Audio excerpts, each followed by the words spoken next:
One of my ideas of self-care, especially as a mother to 9.5 children, is waking up earlier than the aforementioned children, turning on the morning news so I can catch what's going on in the world, having a cup of coffee and getting myself ready for the day before I spend the rest of my day answering 2021 questions and serving as a chauffeur, a chef, and sometimes even a referee. But I looked out my window at 7:30 this morning only to see that Nathan and Mason had already thwarted that plan. Abort mission. Kids are awake. You gotta be somebody's mama now. Hey, they're beautiful people. I didn't have time to spare this morning because I had somewhere to be, somewhere to go.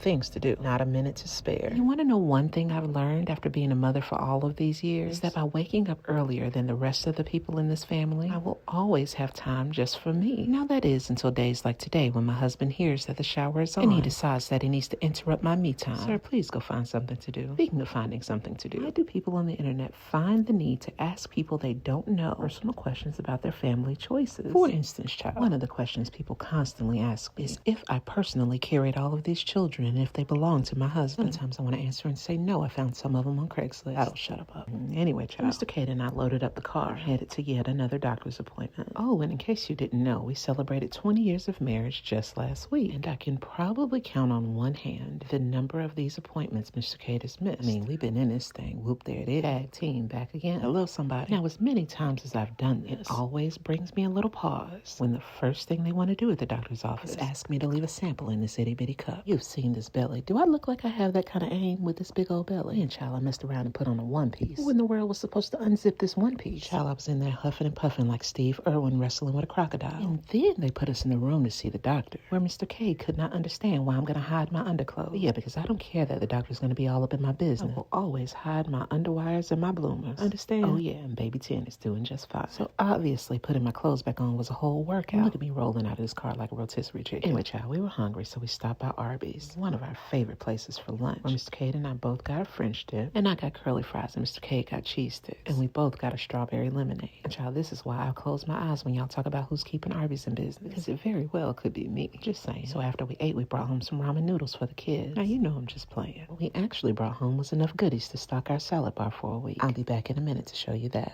Thanks for watching. See you next time. Bye.